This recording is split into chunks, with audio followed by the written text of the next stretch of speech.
Madame, mademoiselle, messieurs, bonjour. Je suis très heureux de participer à ce colloque consacré à un thème important de l'histoire de la pensée politique, la pensée contre-révolutionnaire, et je voudrais d'abord remercier les organisateurs de ce colloque et plus particulièrement Paul de Lacvivier qui m'a fait l'amitié de m'inviter à participer à cette rencontre. Et j'espère que cette rencontre contribuera à enrichir le dialogue académique entre nos deux beaux et grands pays, la France et le Japon. Alors, le thème de mon intervention, la pensée politique du comte de Chambord. Le comte de Chambord qui est né en 1820, qui est mort en 1883, qui était le petit-fils et le successeur du roi Charles X, qui a régné sur la France entre 1824 et 1830, et qui, étant celui qui aurait dû régner sur la France si la monarchie avait été restaurée au milieu du XIXe siècle, a incarné les espérances de tous ceux qui, en France, souhaitaient cette restauration. Or, le comte de Chambord a été l'un des grands théoriciens de la pensée contre-révolutionnaire. 2 mois après sa naissance, le comte de Chambord demeure une personnalité méconnue. Lors de sa naissance, le 29 septembre 1820, Henri Dieudonné de Bourbon, duc de Bordeaux, cristallisait tous les espoirs de la maison de Bourbon. Né quelques mois après la mort de son père, le duc de Berry, assassiné au mois de février 1820, il était, selon la formule du poète Alphonse de Lamartine, l'enfant du miracle. 10 ans plus tard, la Révolution de Juillet contraignait son grand-père, le roi Charles X, et son oncle, le très éphémère roi Louis XIX, à abdiquer la couronne en sa faveur. Le 2 août 1830, le jeune duc de Bordeaux devenait à Rambouillet le jeune roi Henri V. Supplanté 5 jours plus tard par son cousin Louis-Philippe d'Orléans, il suivit son aïeul en exil.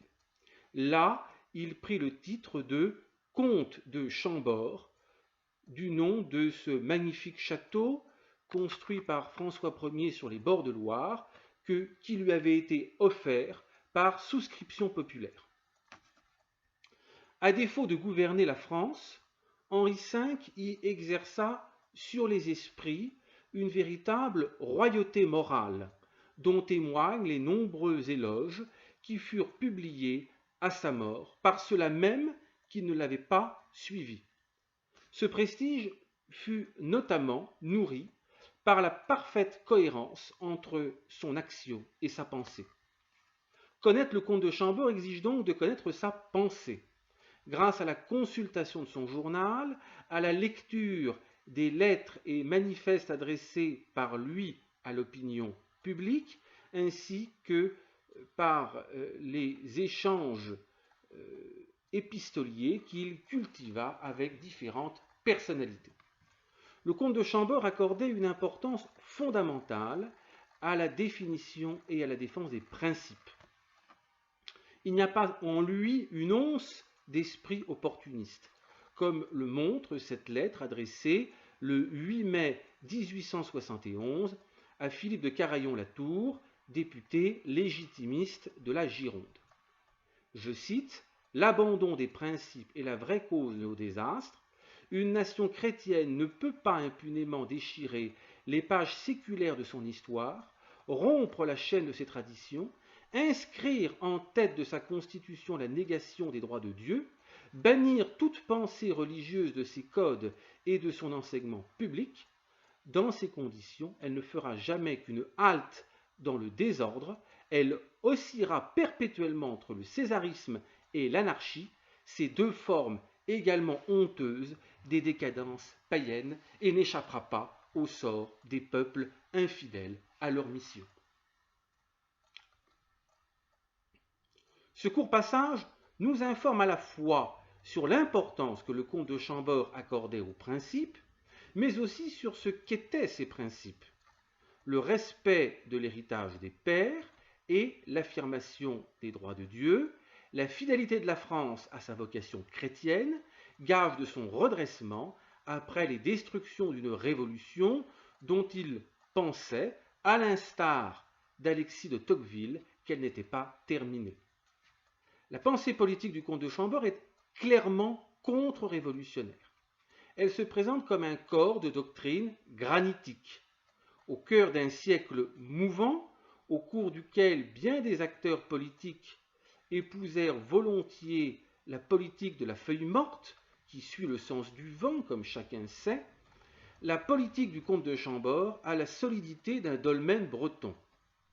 Il entend appliquer aux réalités du XIXe siècle les principes d'une philosophie classique qui avait imprégné pendant 8 siècles la geste capétienne.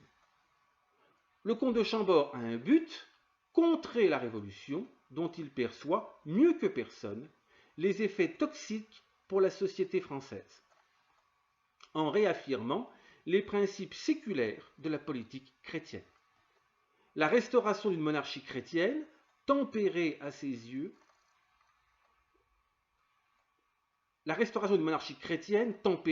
était à ses yeux le moyen de cette victoire contre la Révolution qui devait permettre de rendre à la France son harmonie. Contrer la Révolution, d'une part, restaurer une monarchie chrétienne tempérée, d'autre part, tels seront les deux aspects de cette intervention. D'abord, premier aspect, un but: contrer la Révolution. La question révolutionnaire prime toutes les autres, notait le comte de Chambord le 31 mars 1854. Conscient de la toxicité de la Révolution, le comte de Chambord écartait fermement tout compromis avec l'esprit révolutionnaire, car il serait vain de chercher à concilier cet esprit avec les principes séculaires de la politique chrétienne qui lui sont opposés point par point.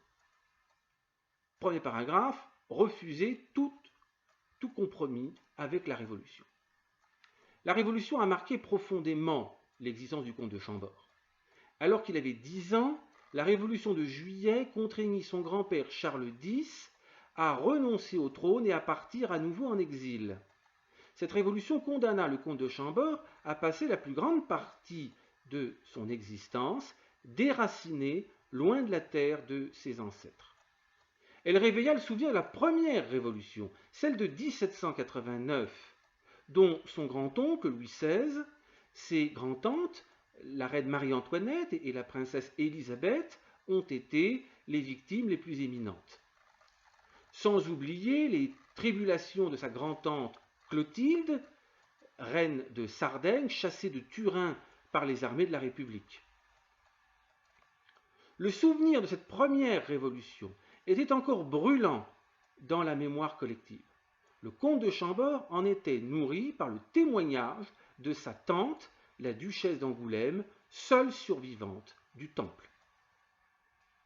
À l'instar d'Alexis de Tocqueville, le comte de Chambord considérait que les révolutions qui ont perturbé tout au long du XIXe siècle la France et l'Europe n'étaient que les flambées successives d'une seule et même révolution commencée en France au commencement de l'été 1789. Tout au long de son existence, les progrès de la Révolution aux quatre coins de l'Europe, en Espagne, en Allemagne et surtout en Italie, l'ont grandement préoccupé, comme en témoigne son journal. Il insistait toujours sur la nécessité de faire preuve, face à la Révolution, de la plus grande fermeté. Cette fermeté le conduisit à rejeter toutes les expressions possibles de cette Révolution qui, par-delà leur contradiction apparente, obéissait à une même logique, aussi bien l'anarchie et le césarisme que l'individualisme et le libéralisme, y compris dans son expression catholique.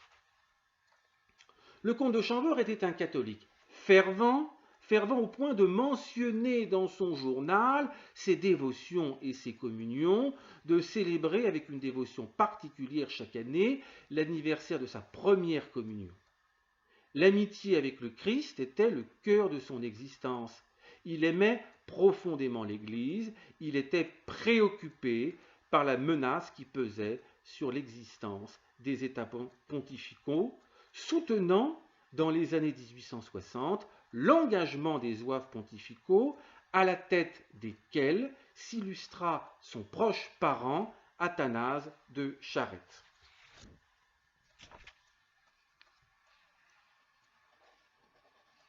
Lors de la publication par le pape Pie IX de l'encyclique Quanta Cura et du syllabus, le comte de Chambord ne cacha pas sa satisfaction, la confiant à son journal. Ainsi, à la date du 27 décembre 1864, à Rome, très forte encyclique du pape condamnant les erreurs modernes, l'état athée, la liberté de conscience et des cultes, celle de tout écrire, la volonté du peuple contre le droit légitime, le système des faits accomplis, le communisme et le socialisme, la négation des droits du Saint-Siège, les principes des articles organiques du Concordat. Le lendemain, le prince ajoutait, le pape dans son encyclique rappelle l'excommunication dont sont frappés ceux qui détiennent les possessions de l'Église. Elle est suivie de 80 propositions condamnant les erreurs modernes et le libéralisme religieux de la nuance du correspondant. Le correspondant étant le journal des catholiques libéraux, un journal animé par Montalembert, précédemment par Lacordaire, mort en 1861, animé également par Falloux et Albert de Broglie. Faut-il le rappeler, l'encyclique Quanta Cura, le syllabus, condamnait fermement les différents aspects de cette modernité philosophique issue de la révolution intellectuelle du deuxième quart du XVIIe siècle, marquée par les écrits de Gassendi, de Hobbes, de Locke, de Bacon, de Galilée et de Descartes. Ainsi, le syllabus condamnait-il le rationalisme qui, appliqué par les auteurs de l'Aufklärung en Allemagne aux études théologiques, allait parfois jusqu'à nier la nature divine du Christ. Le syllabus condamnait le naturalisme qui considère comme un progrès que la société humaine soit gouvernée sans tenir compte de la religion. Le syllabus condamnait l'étatisme qui ambitionne le monopole de l'enseignement et une emprise totale de l'État sur la société, ce qui condamnait les principes essentiels sur lesquels reposaient les institutions napoléoniennes, profondément étatistes. Le syllabus condamnait le socialisme qui assure l'emprise de l'État sur la famille. Il condamnait les doctrines économistes qui ne recherchent que l'accumulation des richesses. Il condamnait la franc-maçonnerie, déjà condamnée à plusieurs reprises depuis 1738, dans les termes les plus fermes.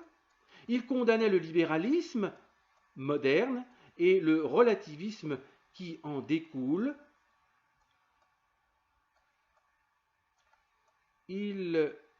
À l'adresse du grand public, le syllabus renfermait 80 propositions jugées inacceptables par le magistère.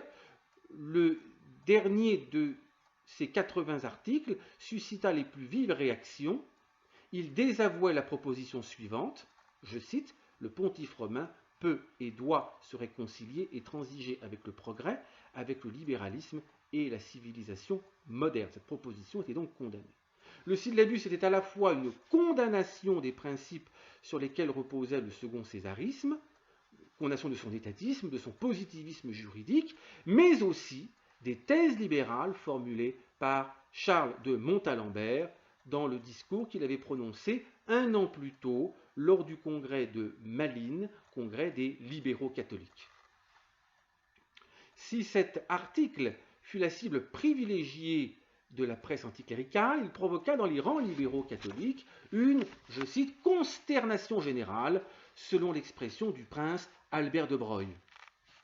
Si ce dernier se replia derrière l'interprétation accommodante donnée du syllabus par Monseigneur du Panloup, évêque d'Orléans, Montalembert ressentit quant à lui la publication de l'encyclique comme un désaveu personnel. Plus discret, Falloux choisit d'attendre des temps meilleurs sans rien retrancher à ses récentes convictions libérales.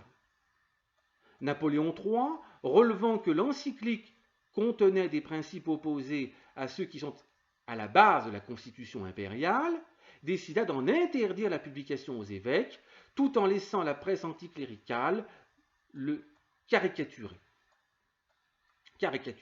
cette encyclique. Le devoir du gouvernement est d'empêcher la publication de doctrines opposées à notre ordre public. Seuls 2 évêques bravèrent l'interdit impérial, Monseigneur Mathieu à Besançon et Monseigneur de Dreux-Brézé à Moulins. Ils furent immédiatement poursuivis devant le Conseil d'État. D'autres évêques se contentèrent d'adresser au gouvernement des lettres ouvertes, à l'instar de Monseigneur Donnet, évêque de Montauban, et de Monseigneur Pie, évêque de Poitiers. La majorité des évêques, par libéralisme ou par attachement au régime impérial, témoignèrent leur embarras devant l'encyclique et le syllabus, conservant un silence qui dérouta nombre de prêtres et de fidèles. En France, notamment, les réactions engendrées par la publication du syllabus mirent en lumière l'affaiblissement de la catholicité, cristallisant des divisions qui remontaient au moins à la monarchie de Juillet, c'est-à-dire à 1830. Époque où la hiérarchie s'était séparée de la légitimité, incarnée par Charles X et par son petit-fils Henri V. D'une part, ces réactions révélaient la soumission de la grande majorité de l'épiscopat concordataire à l'égard du pouvoir politique. Du fait du régime concordataire, la grande majorité des évêques étaient les serviteurs de l'État, bien plus que ceux de l'Église, ce qui interdisait au magistère de trouver au sein de l'épiscopat le relais puissant dont il avait besoin pour transmettre aux fidèles son enseignement. Dès lors que cet enseignement était susceptible de gêner le pouvoir, les intérêts du gouvernement en place. D'autre part, ces réactions trahissaient la conversion d'une large partie des élites catholiques, même conservatrices ou légitimistes, Falloux est un légitimiste, au principe de la modernité philosophique. Ce faisant, elles annonçaient les obstacles auxquels devait se heurter quelques années plus tard la restauration de la royauté légitime. Ce sont ceux qui n'ont pas reçu le syllabus en 1865 qui ont, entre 1871 et 1873, empêché la restauration d'Henri V sur le trône de France. Les catholiques libéraux, tant du côté orléaniste que du côté légitimiste, ont voulu se prémunir contre la restauration d'un roi du syllabus, d'un roi traditionnel, en lui imposant comme condition de sa reconnaissance par eux l'acceptation par lui de ce que l'on appelait alors les principes de 89, expression aussi vague et mouvante que le sont aujourd'hui les valeurs de la République. Le journal du comte de Chambord montre ainsi à quel point les manœuvres politiques de Falloux auprès du groupe légitimiste ont miné l'autorité du prince d'Henri V dans les rangs même de ceux qui faisaient profession de le servir, le groupe légitimiste, détournant la majorité des députés de ce groupe de suivre loyalement la politique du prince. La question du drapeau ne fit qu'exprimer symboliquement des enjeux beaucoup plus profonds, à savoir l'impossible conciliation entre la royauté légitime chrétienne, que souhaitait restaurer Henri V, et les valeurs révolutionnaires. Personne, sous aucun prétexte, n'obtiendra de moi que je consente à devenir le roi légitime de la Révolution, devait trancher le comte de Chambord dans le manifeste du 25 janvier 1872. Composer avec la Révolution l'aurait exposé à bâtir les institutions sur le sable de circonstances mouvantes et de principes contradictoires, lui interdisant d'accomplir sa mission de prince chrétien, faire régner la justice dans la société française et ainsi en restaurer l'harmonie. Comme devait le relever Jean de Vigry dans Les Deux Patries, avec l'État issu des Lumières et de la Révolution, on ne fera jamais rien. Les Vendéens et le comte de Chambord l'avaient compris. Un jour peut-être les Français le comprendront. Restaurer l'harmonie par le règne de la justice. Premier aspect de la politique du prince est de contrer la Révolution. Deuxième aspect est de restaurer l'harmonie sociale par le règne de la justice. Le comte de Chambord nourrit une haute idée de sa mission. Il ne transige pas avec les devoirs qui lui incombent. Héritier d'une longue lignée de rois sacrés, il a le devoir de faire régner sur la société la justice et l'équité. De ce règne de la justice doit découler l'harmonie enfin retrouvée d'une France abîmée par le climat de guerre civile entretenu par l'esprit révolutionnaire. Être roi implique à ses yeux de cultiver les vertus qui couronnent l'homme de bien. Les écrits du prince témoignent de cette préoccupation. Le comte de Chambord honore la dévotion à l'égard de Dieu, la piété filiale, la fidélité, la loyauté, la franchise, la justice, la générosité, le courage, la bravoure, la force et la charité. La politique d'Henri V est nourrie de l'esprit des miroirs de princes qui ont guidé la conduite des rois chrétiens pendant plus de 1000 ans, de saint Augustin au duc de Saint-Simon, en passant par saint Isidore de Séville, Jonas d'Orléans, l'abbé Suger, Jean de Joinville, Christine de Pisan et Pierre Chouanet.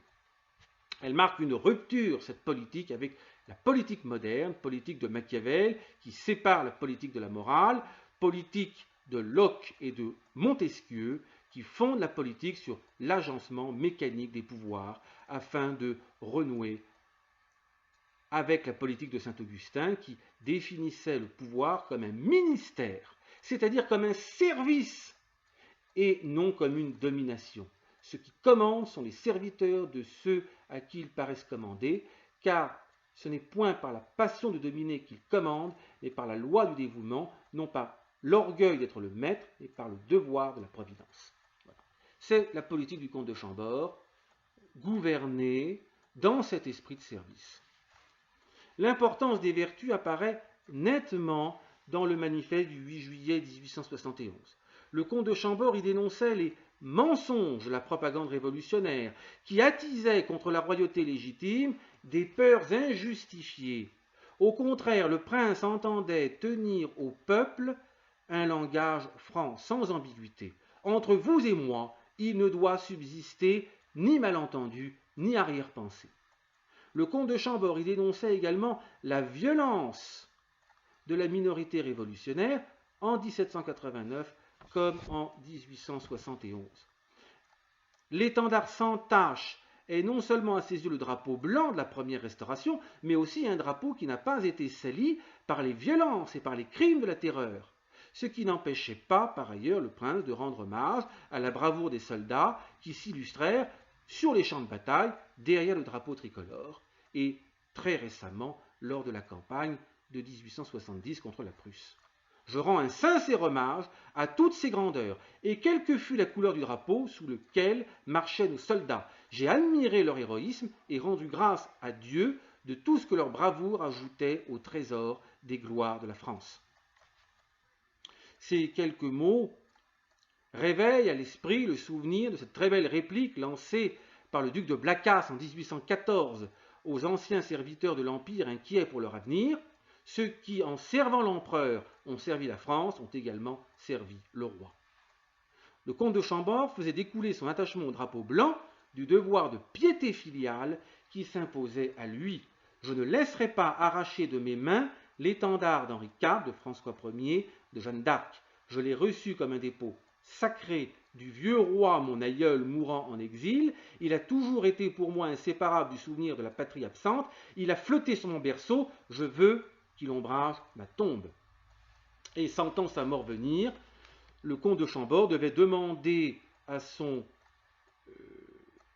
beau-frère Athanase de Charette que la bannière blanche des zouaves pontificaux, déchirée par les balles du combat de Loigny, drapât le moment venu son cercueil, rendant ainsi un ultime hommage à ces chevaliers qui s'étaient engagés pour défendre les droits du pape avant de rentrer en France, défendre celle-ci contre l'invasion prussienne.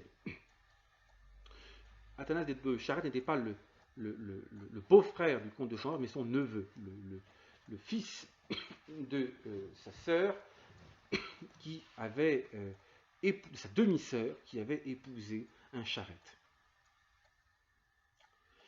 La piété filiale est un principe de droit naturel que nous retrouvons dans toutes les civilisations. Cette piété qui découle pour un chrétien du 5e commandement, tu honoreras tes pères et mères, donne toute sa consistance au patriotisme, amour porté à la terre des pères et volonté d'illustrer cette patrie par l'exercice des vertus.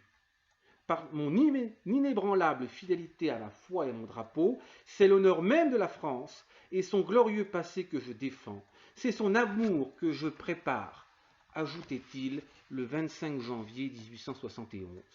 Dans la querelle des deux patries, remarquablement étudiée par le regretté Jean de Vigry, le choix du comte de Chambord était clair. Il rejetait la patrie abstraite inventée par les révolutionnaires, contrat social reposant sur l'adhésion à des idées, pour promouvoir la conception traditionnelle de la patrie, fondée sur l'enracinement dans l'espace et le temps, dans l'histoire et la géographie.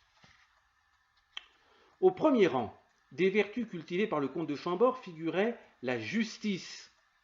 Il souligna son importance à plusieurs reprises, insistant dans la lettre adressée au comte de Saint-Priest le 19 janvier 1867 sur sa volonté de restaurer un pouvoir fondé sur l'hérédité monarchique, respecté dans son principe et dans son action, sans faiblesse comme sans arbitraire, ainsi que le règne des lois.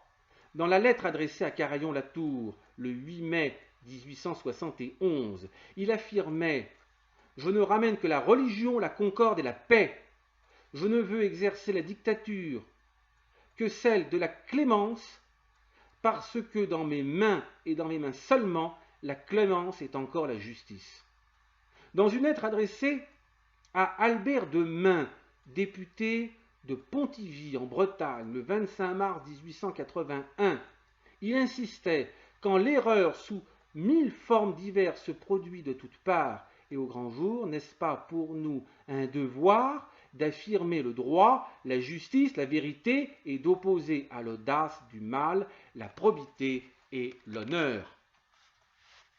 Ce sens aigu de la justice nourrit les préoccupations sociales du comte de Chambord. L'attention qu'il portait aux humbles, aux laboureurs, aux artisans, aux ouvriers, la volonté exprimée par lui dans la lettre aux ouvriers de remédier à la terrible misère morale, sanitaire et matérielle qui accablait le monde ouvrier depuis le commencement de la révolution industrielle.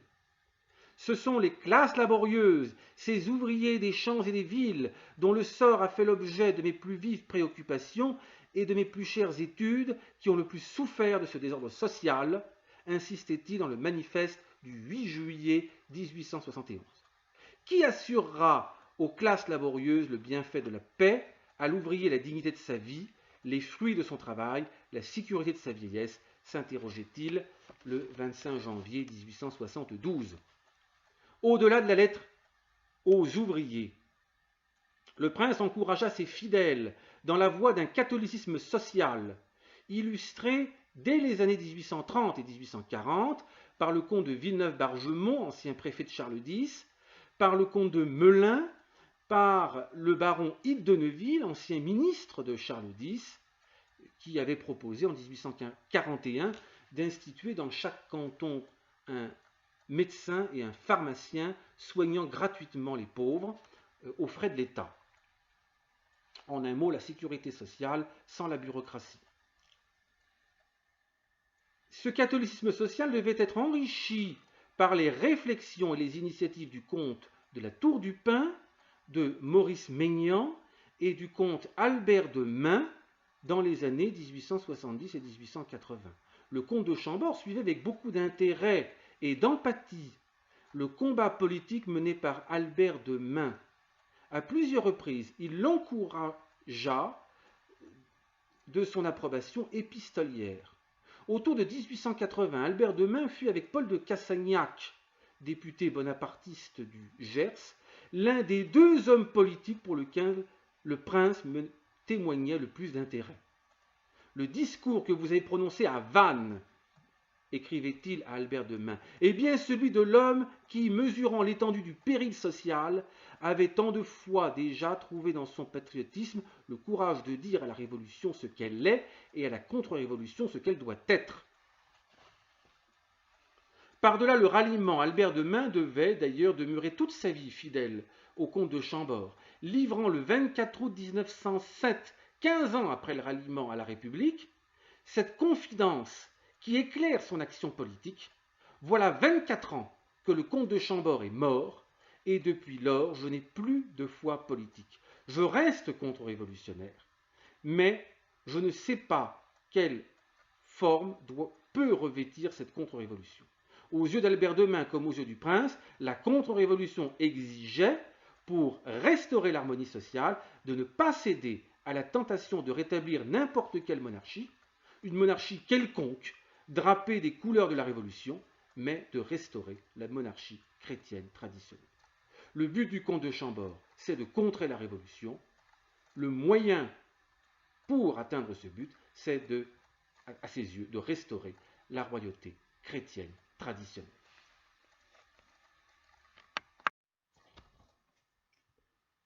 Un moyen, la royauté chrétienne traditionnelle. La monarchie chrétienne et française est par essence une monarchie tempérée, affirmait le comte de Chambord dans le manifeste du 5 juillet 1874.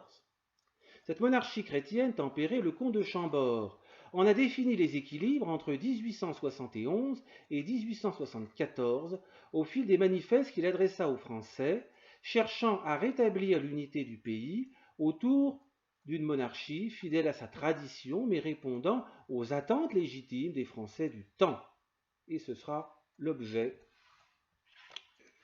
du premier paragraphe. L'équilibre institutionnel exigeait de redéfinir les règles de la représentation, afin que celle-ci reposât sur une réalité sociale organique et soit ordonnée à la recherche du bien commun, ce qui impliquait la restauration des libertés locales, étouffées par la centralisation napoléonienne, et ce sera l'objet du deuxième paragraphe. Restaurer une monarchie indépendante tempérée. Les élections générales du 8 février 1871, en offrant aux monarchistes, légitimistes, orléanistes et indépendants une large majorité, rendaient possible une troisième restauration de la monarchie. Les légitimistes y comptaient un peu plus de 180, les orléanistes 160 environ, auxquels s'ajoutait une cinquantaine de monarchistes sans préférence dynastique marquée, à l'instar du général Changarnier. Cependant, le comte de Chambord, loin de crier victoire, avait une conscience aiguë des difficultés qui s'opposaient à la restauration du trône.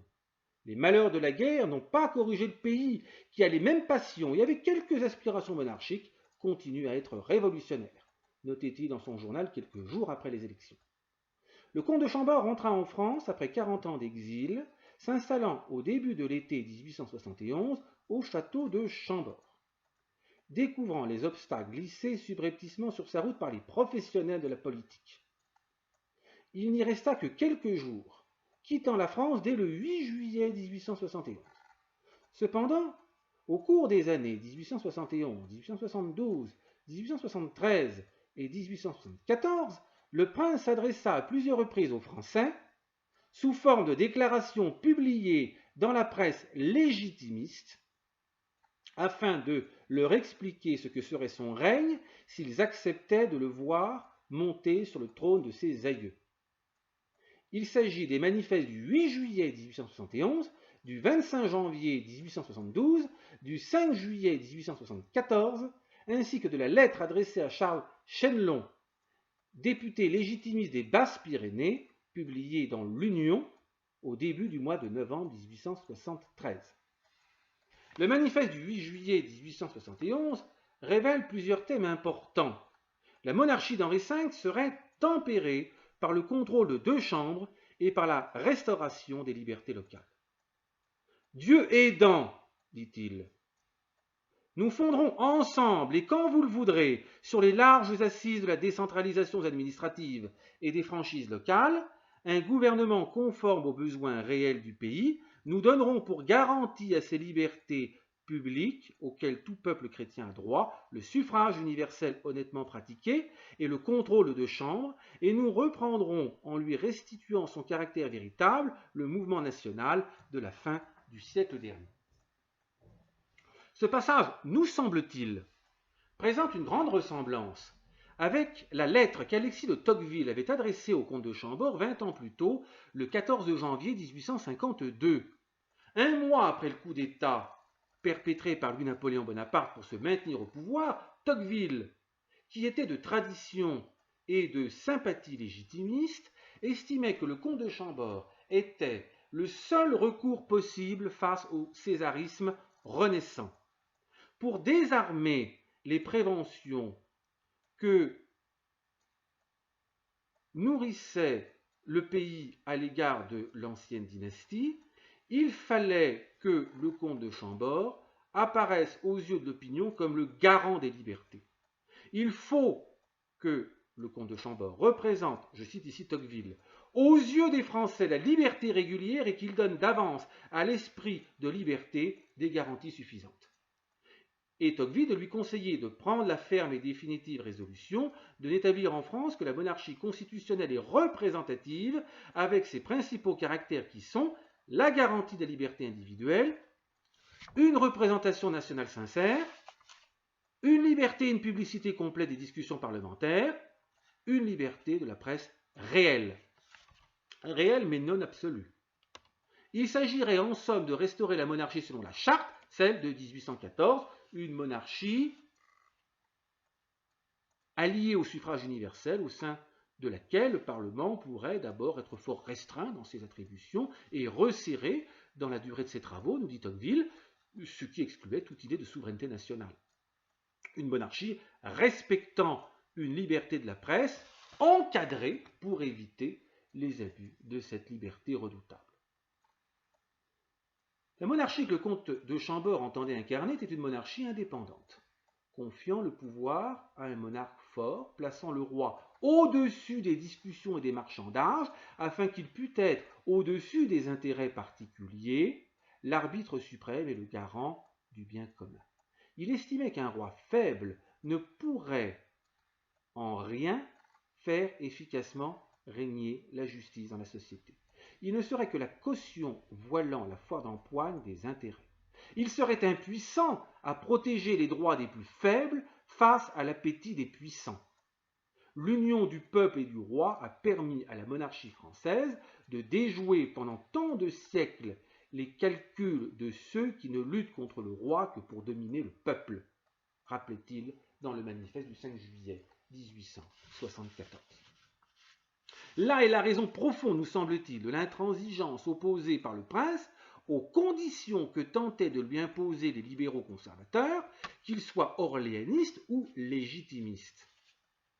Les prétentions de la veille me donnent la mesure des exigences. Les prétentions de la veille me donnent la mesure des exigences du lendemain, et je ne puis consentir à inaugurer un règne réparateur et fort par un acte de faiblesse, disait-il dans sa lettre à Chenelon à l'automne 1873.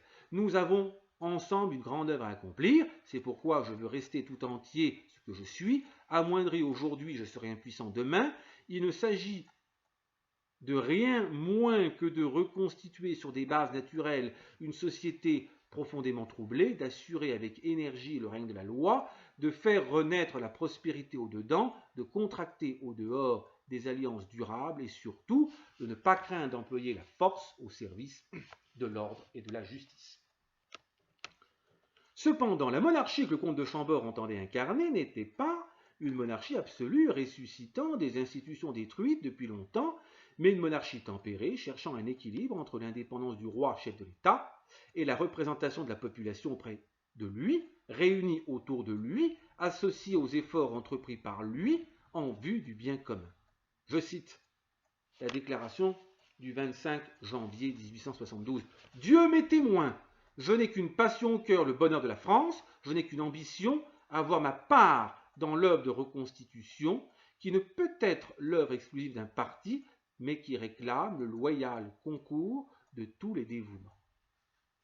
Je veux trouver, ajoutait-il le 5 juillet 1874, dans les représentants de la nation des auxiliaires vigilants pour l'examen des questions soumises à leur contrôle, mais je ne veux pas de ces luttes stériles de parlement d'où le souverain sort trop souvent impuissant et affaibli, et si je repousse la formule d'importation étrangère que répudie nos traditions nationales, c'est-à-dire le parlementarisme anglais, avec son roi qui règne et ne gouverne pas, là encore, je me sens communauté parfaite avec les désirs de l'immense majorité qui ne comprend rien à ces fictions, qui est fatiguée par ces mensonges. Ce loyal concours de tous les dévouements exigeait de redéfinir les règles de la représentation afin d'éviter que celle-ci soit confisquée par les sociétés de pensée. Fonder la représentation sur les réalités locales. Les réflexions du comte de Chambord autour de la délicate question de la représentation se combinaient avec la volonté de démanteler la centralisation jacobine consacrée par Napoléon Bonaparte par la loi de Pluviose en 8 et de restaurer les libertés locales étouffées depuis la Révolution, ce qui impliquait de sa part de corriger l'évolution dommageable imprimée aux institutions de l'ancienne monarchie au cours du XVIIe siècle par le cardinal de Richelieu, le cardinal Mazarin, Louis XIV et Colbert. Les réflexions du comte de Chambord sur la décentralisation furent nourries par un édit de réforme du royaume préparé en 1832 par le duc de Blacas, qui prévoyait de diviser la France en 19 généralités, réunissant chacune plusieurs départements. Et en réalité, derrière ces généralités, de reconstituer les plus importantes des anciennes provinces. Dans une lettre adressée au comte de Saint-Priest, le prince envisageait la réforme de ces lois injustes qui, tenant sous le joug par l'exagération de la centralisation administrative, les communes, les villes, les provinces, les associations diverses, les dépouillent des droits et des libertés qui leur sont le plus nécessaires. Le comte de Chambord consacra 2 lettres à la restauration des libertés locales. La première publiée en 1862, la seconde en 1865. La lecture attentive de ces lettres semble témoigner, là encore, de l'influence probable exercée par Alexis de Tocqueville, dont les réflexions en la matière présentent bien des similitudes avec celles du prince. Dans la première lettre, le prince proposait, je cite, de décentraliser l'administration largement, mais progressivement et avec prudence, sans lui enlever l'initiative et la sécurité qu'elle doit à la tutelle de l'État. Multiplier et mettre à la portée de chacun les occasions d'être utile en se consacrant selon ses facultés à l'administration des intérêts communs. Faire que les rangs dans la société soient distribués suivant les capacités et les mérites, entretenir par un concours incessant d'émulation du dévouement, de l'intelligence et de l'activité dans des carrières constamment ouvertes à tous, et arriver ainsi à ce que l'influence et les distinctions se perpétuent avec les services rendus. C'est là ce qu'on peut légitimement se promettre de la décentralisation. En appelant tous les Français à s'occuper plus ou moins directement de leurs intérêts dans leurs communes, leurs cantons et leurs départements, on verra bientôt se former un personnel nombreux qui, à l'indépendance et à l'intégrité, joindra l'expérience pratique des affaires. Les libertés locales permettaient donc, selon le comte de Chambord, d'associer les plus intelligents, les plus capables à l'exercice de responsabilités publiques et de les préparer petit à petit à l'exercice de responsabilités de plus en plus importantes. l'élite municipale participant à la vie communale serait appelée, forte de cette expérience, à exercer des responsabilités à l'échelle provinciale, et de l'élite de ceux qui participeraient à l'administration des provinces émergeraient ceux qui seraient appelés à exercer des responsabilités à l'échelle nationale. Ces libertés locales, au même titre que les corporations professionnelles dont le prince proposait la reconstitution, témoignaient de la volonté du comte de Chambord de rendre à la société sa vitalité naturelle, atrophiée par la prétention de l'État révolutionnaire d'absorber la société tout entière, de lui donner son existence et sa physionomie, et de contrôler toutes les expressions de la vie sociale. Aux disciples de Rousseau qui prétendent que tout n'existe que par la loi, expression de la volonté générale, et que rien n'existe hors de la loi, le comte de Chambord répondait que la société a une existence naturelle, que l'État se doit de respecter en veillant à y faire régner la justice et la paix. Ces libertés locales nourrissaient le système de représentation imaginé par le comte de Chambord, lequel, fondé sur le suffrage universel honnêtement pratiqué, reposait sur la sélection de notables ayant acquis une expérience progressive des responsabilités locales, système qui présentait une certaine ressemblance avec celui établi par le pape Pie IX dans les États pontificaux au commencement des années 1850.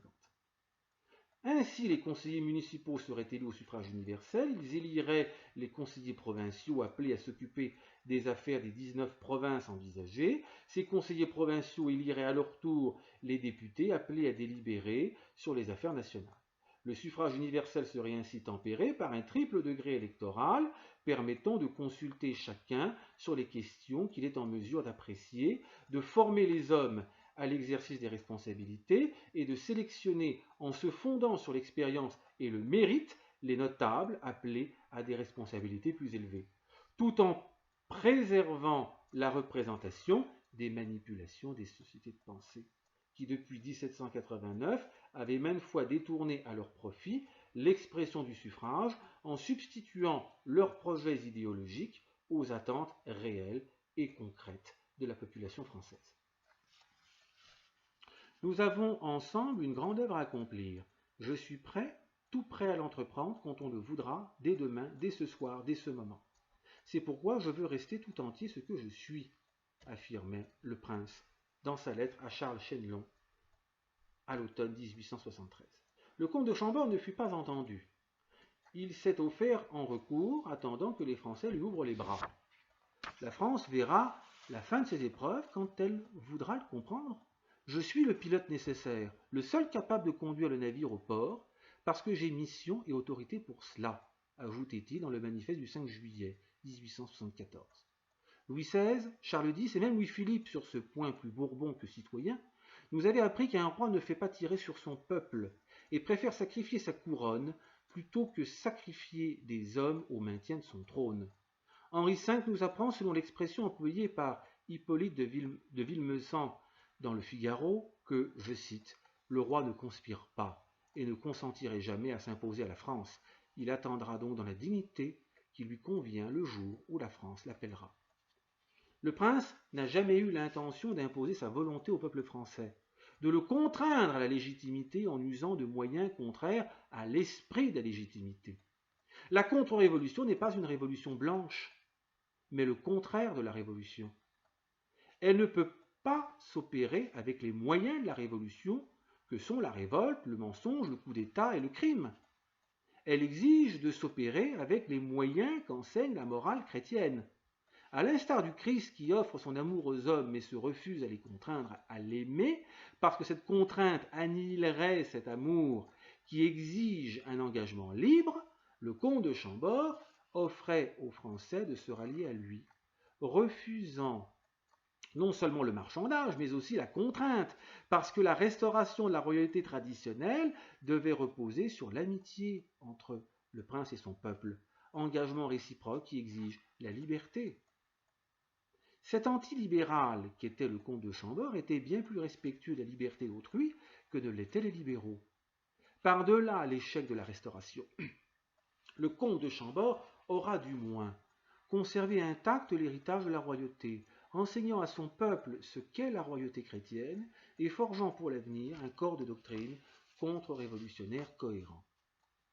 À la mort du prince en 1883, Paul de Cassagnac, député bonapartiste du Gers, bonapartiste mais contre-révolutionnaire, devait saluer en ces termes élogieux la mémoire d'Henri V.